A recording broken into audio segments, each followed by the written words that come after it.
She moved to LA with a dream, blew up on TikTok, and started making more money in a month than most people see in a decade.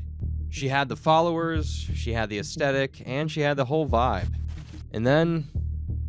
This shit sucks, bro. I genuinely never thought that I would have to deal with something like this until I was so much older. This is so sad. Growing up loving One Direction was We're going to talk about Tara Lynn. You'll know her as Tara's World, and by the time this video is over, you're going to understand exactly how one person manages to turn every single controversy into an even bigger controversy by doubling down, deflecting, and somehow making it about herself every single time. I got a job at a grocery store when I was 16, and let me tell you, this was my dream job. I think I cried when they gave me this job. I was obsessed with Stop and Shop. I literally... Tara lives an audacious life, from being a cheerleader to being a dancer, a tennis player, and a track runner. She was a multi-talented small state girl. She's mostly popular on TikTok, which she started in November 2019, and almost immediately she found her niche, which was storytelling. She would always do story time on TikTok. Sometimes it would be funny, sometimes it would be self-deprecating, and other times chaotic. These stories were always about her dating life, apartment, and day-to-day life in LA. She was just that girl who instantly connects with you when you see her videos. Before the blink of an eye, she blew up fast on TikTok. We're talking about millions of followers, hundreds of millions of likes, and by May of 2021, she started an OnlyFans. In early 2023, she casually let it slip on a podcast that she was making $350,000 per month on OnlyFans. So I made a vlog, and I started it off with that, and I vlogged me getting ready for my OnlyFans shoot, and it did so fucking well, in October, this past October. So now it's like 350 a month. It's insane. And that was the beginning of her controversies. In 2022, Tara got herself a parrot named Marty. She even called him her best friend at one point. With him, she created wholesome content. Then, out of the blue, Tara went on TikTok and told everyone that she found out that petting a bird's back or under its wings could sexually stimulate it. If you touch a bird on its back or under its wings, it sexually arouses the bird. That could sound like a piece of good information to put out there for people to know what to do with their birds, but her reaction made it entirely into a controversy. In the same video, she continuously touched the bird and joked about how they're so much in love with each other. Here you go. And you know what? Sometimes I do still touch under the wings. And we're gonna have eggs one day. You want me to touch in the good spots? Yeah?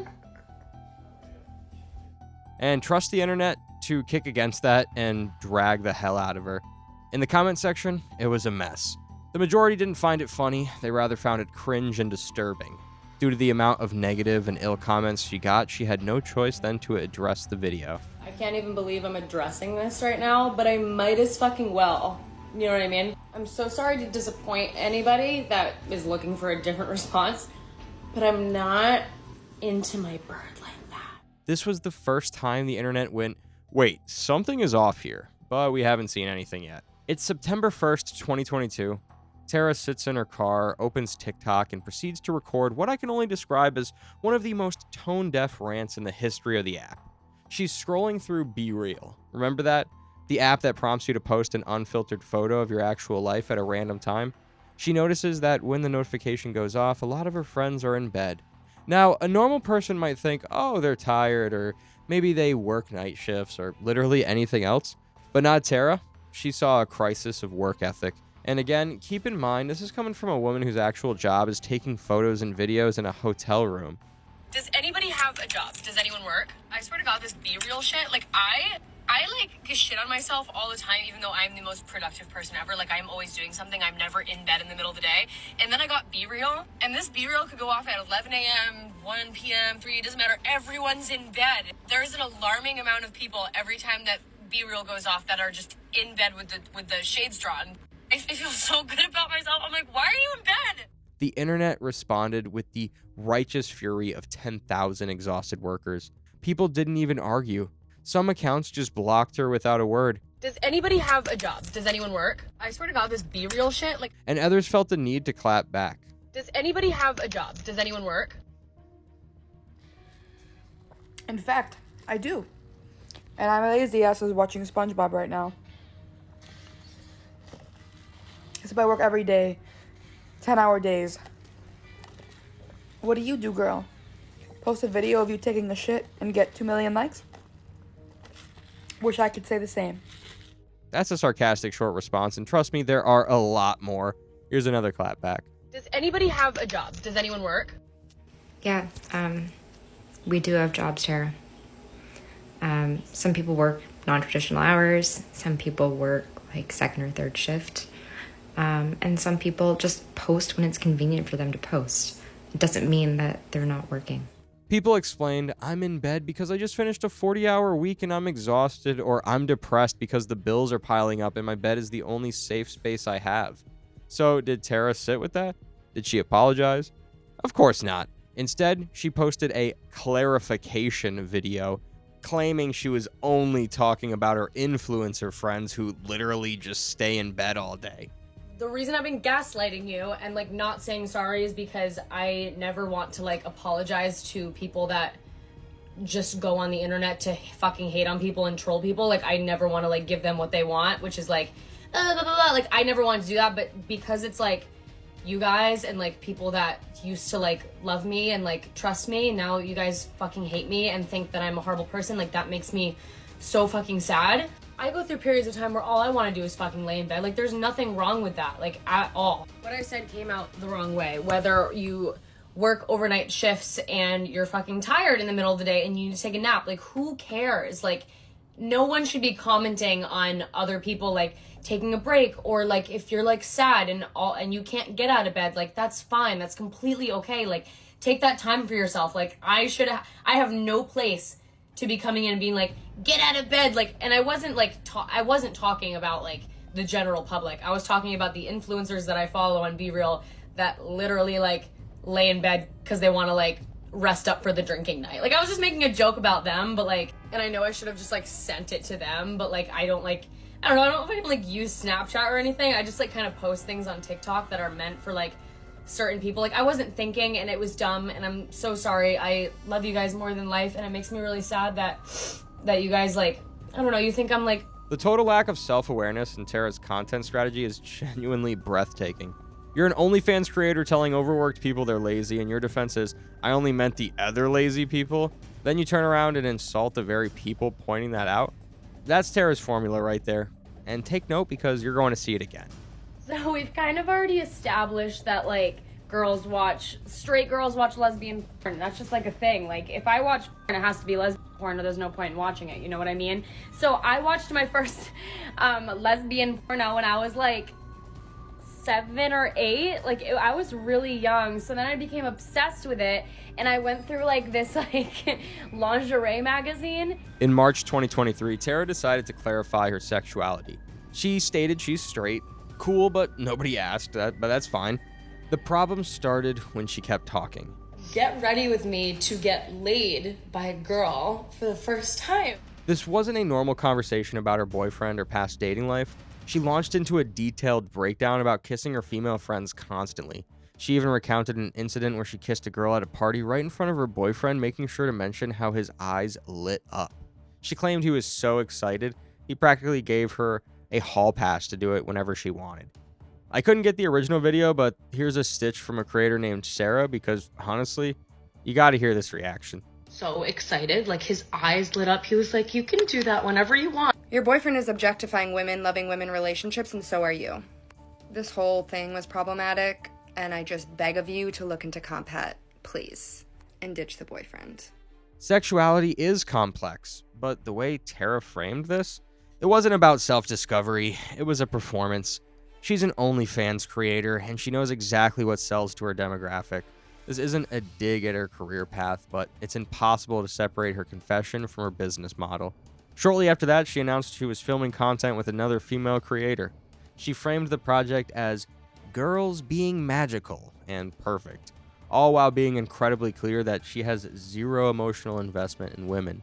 Get ready with me to get laid by a girl for the first time. I am literally eating for the first time ever today, and I'm so excited. I have literally been dreaming about this since I was like in middle school. This girl like hit me up the other day, like she called me and she was like, hey, do you want to have like a naked pillow fight? Like just do like a pillow fight moment and like be hot. But I was actually like wine drunk when she called me and proposed this idea, and I'm like super ballsy when I'm wine drunk. We heard you, Tara. But not a single person was buying it, and the LGBTQ plus community, especially queer women, rightfully pushed back hard. On this week's episode of What Am I Getting Canceled For, I am homophobic and fetishizing. Be so fucking for real right now. Nobody is mad that you like to kiss girls. In fact, it's great that you like to kiss girls. The problem we have is you fetishizing lesbians and other sapphic women. Get ready with me to get laid by a girl for the first time. Girl, be fucking for real. I thought it was common sense to not use lesbians as fetishization or as marketing for your own thing. Like, I thought that was literal general common sense. What you're doing right now is fetishizing lesbians. As much as you claim that you're not, you literally are doing that right now. This video is gaining some traction, so let me reiterate a couple points for you people that are gonna make this argument. If you are the type of person to say, oh, well, like, I'll make out with girls and like sleep with girls, but I could never date a girl, I need you to stop for a second, think a little, and really consider why you feel that way. They saw exactly what was happening. The straight girl trope, treating queer women like props for male entertainment. It's an old, tried pattern, reducing same-sex attraction to a performance piece, monetizing it, and then dismissing the actual meaningful reality of those relationships. It's manipulative. Tara didn't even try to engage with the criticism. By now, you should see the pattern. When Tara gets called out, she either goes radio silent, posts a non-apology, or goes on the offensive. Genuine accountability? It's just not in her vocab. Back in 2023, Tara and her family lived out a vacation dream at Walt Disney World. They stayed at the Animal Kingdom Lodge and went all out, renting a private pontoon boat from the Grand Floridian Resort. It was a massive flex, the kind of luxury that usually came with a certain level of decorum. But apparently wealth didn't come with common sense. They were out on Bay Lake where signs were plastered everywhere, "Do not enter the lake." It was Florida, a state famous for being absolutely crawling with alligators and water moccasins. Those signs weren't just suggestions, they were there for a very specific life-saving reason. You might have thought that that was enough to keep anyone in the boat, but not Tara. She wanted the full adventure, and she had a partner in crime, her own father. Her dad actually dared her to jump in. He even explained on camera, completely cheerful, that the water was obviously full of deadly predators. And without missing a beat, she did it. She filmed it, posted it, and invited the internet to watch.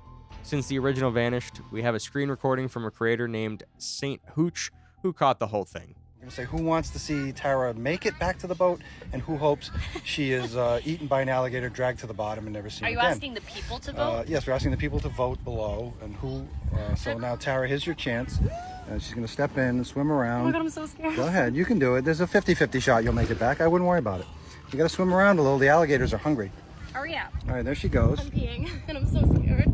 I trust the alligators, I really do. Well, the fun didn't last long. It wasn't long before Disney security showed up, followed by law enforcement, and they were promptly escorted off the property.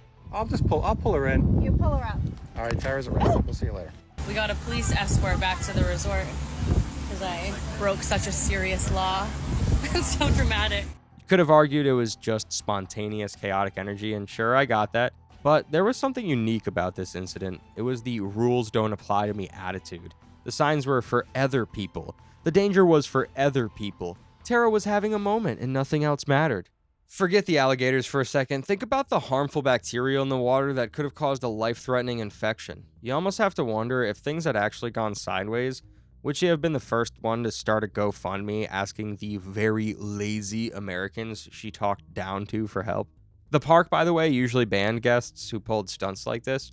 Whether or not she was permanently blacklisted remains unclear, but looking at her track record, you have to ask yourself, when did the main character energy finally run out of luck? Everyone knew that Love on Tour was one of the best concert tours of the decade. That wasn't up for debate. Tara was a huge Harry Styles fan, which was totally fine, but her experience with the tour, that was something else entirely. She wanted pit tickets, but they were sold out through all the official channels, so she went to StubHub and bought 2 pit tickets for around $1,700. That was a high resale price, but that was the game everyone had to play. Here was the problem. She didn't hear back from that seller fast enough, so she panicked. She went to SeatGeek, and then she went to Vivid Seats. She just kept buying more tickets from different sites because she was worried about not getting in. By the time the dust settled, she had spent $10,000 all on tickets she bought herself from resellers completely of her own free will. Then, she posted a TikTok complaining about it. Harry Styles concert, basically, I ended up spending $10,000. Now, to be fair, she wasn't asking anyone for money, nor was she claiming she was scammed. She was just venting, which everyone did, but the internet couldn't get past the fact that she made $350,000 a month. When you were pulling in that kind of money and crying over your own impulsive spending, the audience wasn't exactly going to offer a shoulder to cry on. People took the video and tore it apart. $4,200 each. I buy them. Because what other fucking choice do I have? Sometimes I genuinely forget that there are real people like this in the world, living and breathing. Until I hear some shit like that, and I'm like, there are people who say this and they're serious. Like, they say stuff like this. You just spent $10,000 on Harry Styles tickets, like $10,000. Like, you actually have $10,000 to just spend on a concert ticket, and you want me to feel sorry for you?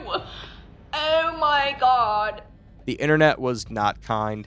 Faced with the backlash, she eventually did a giveaway for the excess of the tickets, and yes, she did make it to the pit. I'm about to pick the winner for my Harry pit ticket giveaway. I have every single entry entered into this random spin the wheel website. Why am I nervous? I feel like it's just because I cannot fathom winning something like this. I'm so excited, but I'm so sad that I can't pick everybody. I love doing stuff like this, and I love that I have a brand now, Phoebe's Diary, and we can keep building this community. I will always do giveaways like this. They're so fun. Are we ready to spin the wheel? We finally arrived at the controversy that, for a lot of people, was the final straw. This was the one that made thousands of new accounts hit unfollow and sparked a full-blown conversation about parasocial relationships and influencer entitlement that went viral well beyond TikTok.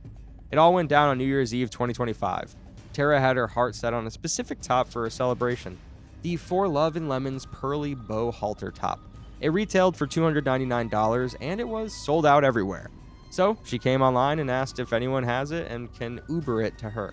Girls, I need your help. This is a really specific request, but if anyone that lives in the LA area has this halter top from For Love and Lemons in a size small or extra small, can I please borrow it for New Year's Eve? I need it. This is do or die for me. I want to wear this shirt so bad, but it's sold out everywhere. I looked everywhere. I scoured the internet. This is a shot in the dark, but for Coachella, I needed this specific tube top, and one of y'all came through and Uber packaged it to me, and it was really kind. So if anyone has this halter top, I would really appreciate it.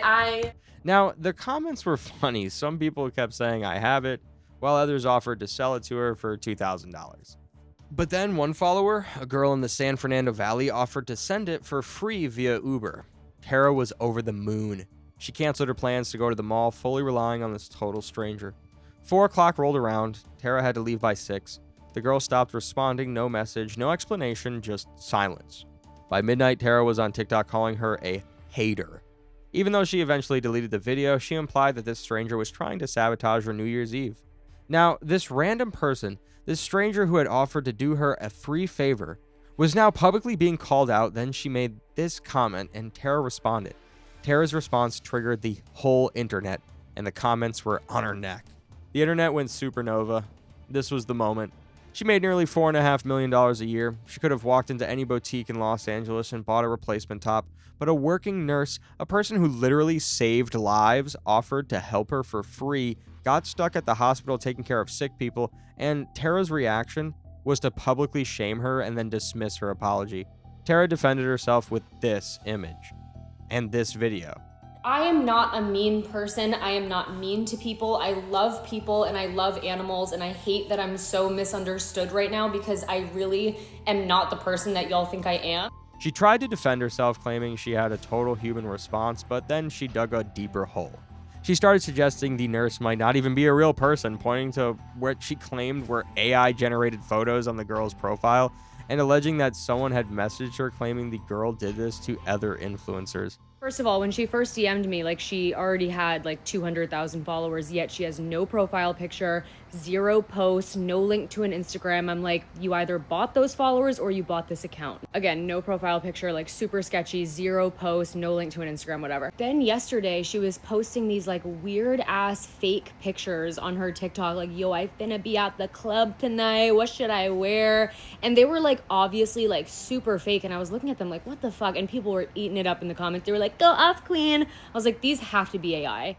In the span of 1 week, Tara publicly begged for a piece of clothing, shamed a follower for failing to complete a free favor, and dismissed that follower's reality as an ER nurse. All of this over a shirt she could have bought 20 times over without blinking. Influencer Tana Montagu even made a mocking video after getting that same top in 5 minutes without any drama. I really shouldn't be allowed to use my money or have free will. Outfit of the day. Outfit of the day.